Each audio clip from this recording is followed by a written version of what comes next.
And let's begin now. In a thrilling turn of events, Nigerian student Nafisa Aminu has brought a glimmer of hope to the nation just as the country grapples with dismal over recently released school certificate education results or examination results.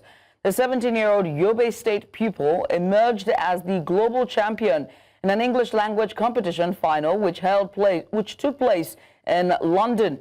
Nafisa Aminu was said to have defeated 69 other countries and surpassed 20,000 participants to win the recognition. The development comes merely 24 hours after the West African Examination Council, WAEC, released the 2025 Senior School Certificate Examination results in which mass failure were recorded. But while Nigerians still reminisce that sad experience, the Tulip International College student gave the nation something to cheer with her latest feat. And joining us now from Lagos is Ufeli, lawyer and social reform advocate who took WAEC to court on this same exam issues just earlier this year. Evans, it's good to have you. Let's begin with the paradox of Nafisa beating the world at a time where her peers at home have been bitten by the exams that should help them qualify for advanced learning. How are you weighing on this, and where are you with your court's action on the matter? Well, the court action is ongoing. The matter has been mentioned and have been adjourned for hearing. So we are putting everything in place to ensure that we have an outstanding, powerful hearing of that case. No matter the decision WAEC has taken after this matter was filed, the court still have the power under the law, so Section 6 of the Constitution empowers the court to take decisions, to resolve disputes and to make declarations as when practicable and as determined by the principles of law itself. So we are not losing any hope. We do the matter to this matter, and we believe that Now, WAEC has attributed the poor performance to its anti-cheating strategy, which involved serializing objective test papers. Do you think this approach is effective in curbing examination malpractice, or are there other factors at play here? Well, there's no survey. We've not done any survey. I mean, there's no survey out there to determine that, because of their anti-cheating that have been introduced that caused the widespread failure. They are not talking about their own competence that outstated the students' capacity to deliver. They are not talking about the way they started the exam late in some of the papers and what went down that necessitated the court action and the rest of that. They are not talking anything about that. They are only talking about what they have put in place to prevent examination malpractice. Everything is not malpractice. We have very good students who can deliver, on this exam, and the evidence are there. The enabling environment, conducive atmosphere under which learning is required. We have not been able to create that effective in our course of educating the next generation. Remember, we're talking about a generation that will take over from us. We're talking about a generation that will redefine human learning. Today, we're talking about machine learning, AI, and the rest of that. Learning has assumed a different direction. Education is a social imperative.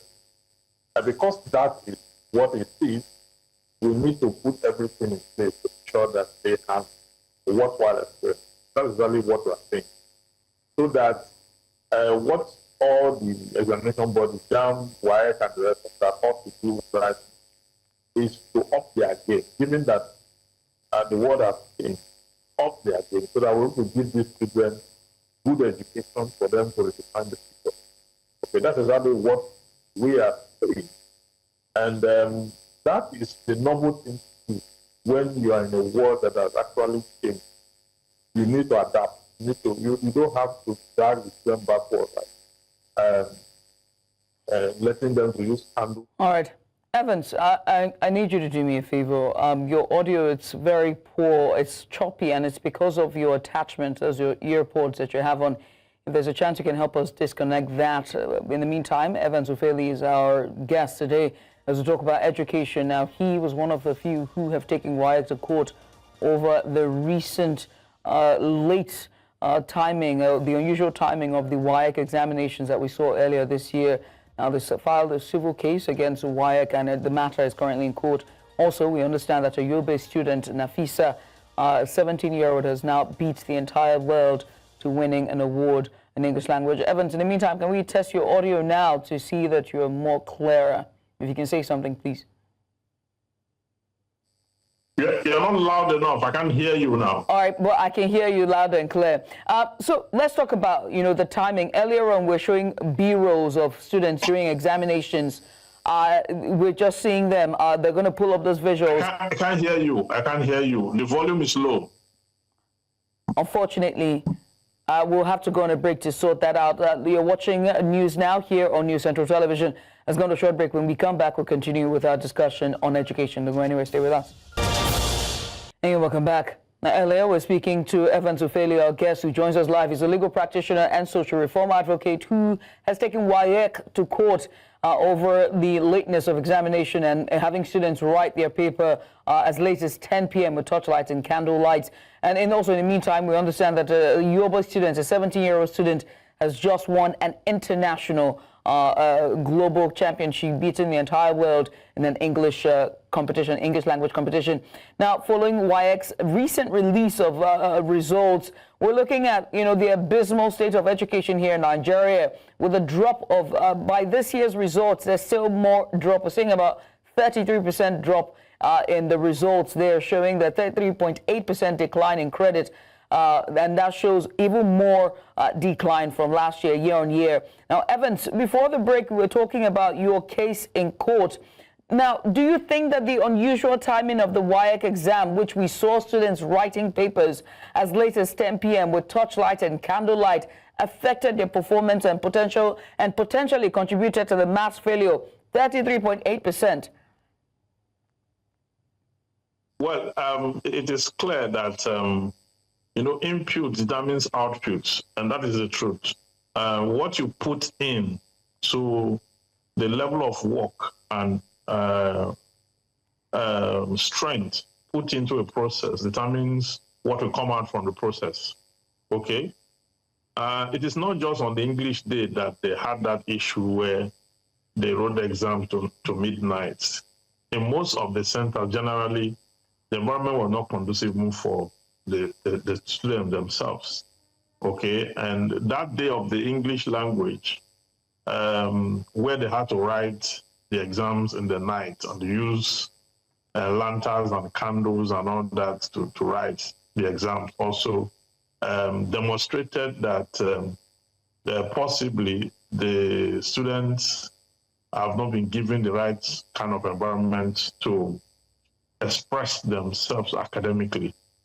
And so it is not surprising that the result is this. Why we earlier called for a cancellation of this particular exam and setting it aside was because we were trying to avert things like this. Because I knew then that if this result is allowed, if this exam is allowed this way and these papers are marked this way, there is no way it's not going to indicate in the outcomes that what happened during the exam affected the outcome. And that's only what we're seeing. It is common knowledge. I mean, where you are not given the right kind of environment to function, there's no way you can function optimally. And that's exactly what happened. When the results have been compared with the last 5 years, and we can see the difference. We can see that something fundamentally disturbing happened, and which affected the outcome. It's always going to be like that. But we're in a country where when you raise issues like this, people start to call you all sort of names. The Ministry of Education have filed their defense in that case. Okay, the matter is sub judice, so I don't want to even go into the merit of what they filed on air. But you could just see that They are just trying to max up. They are not even talking about the substance of the case.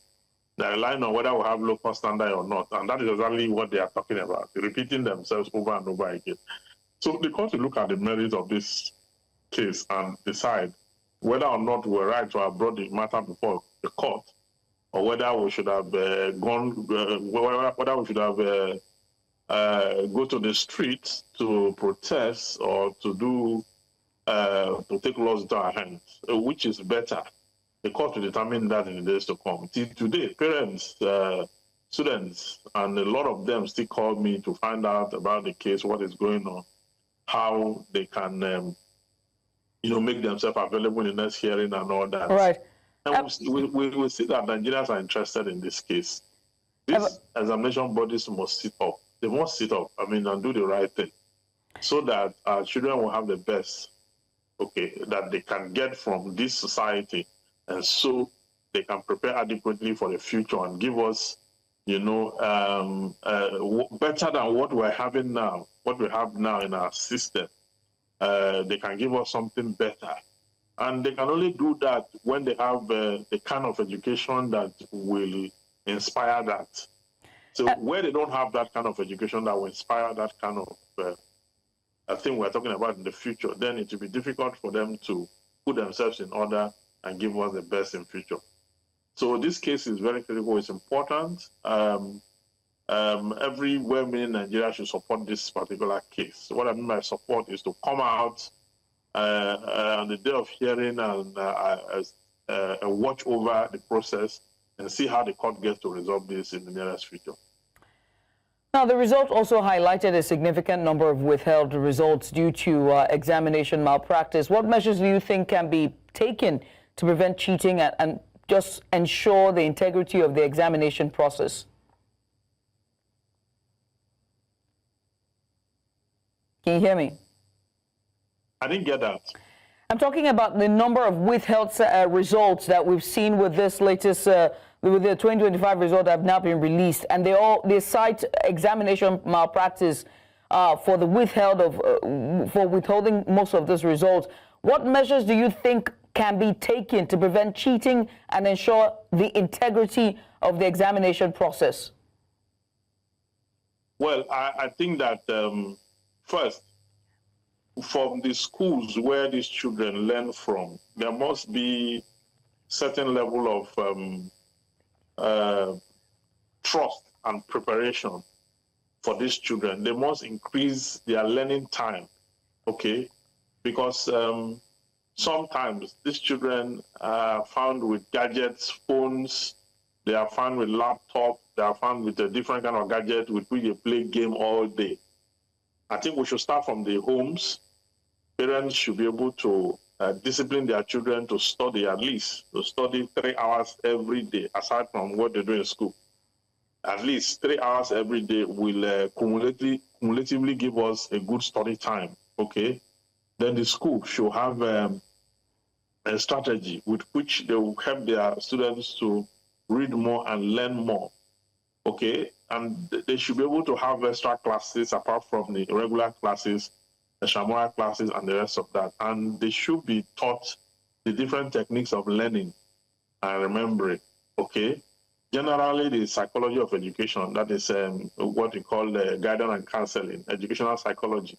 Some of these principles are required, for these children to be able to have confidence in themselves and not rely on any kind of malpractice, to be able to read effectively and pass these exams on their own without necessarily looking for aids and assistance.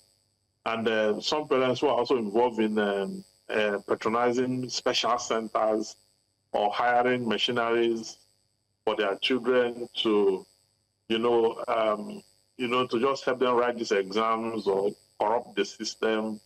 Parents who do that should stop that. And the laws punish offenders, people who do not want to sit down and do the hard work, but they want to come out with flying colors and high grades. The laws that is meant to prosecute them and punish them accordingly should be revived, and we should be able to tame malpractice in our system. All right. Evans, I must say thank you for taking out the time to join us. Evans Ufeli, their legal practitioner and social reform advocate.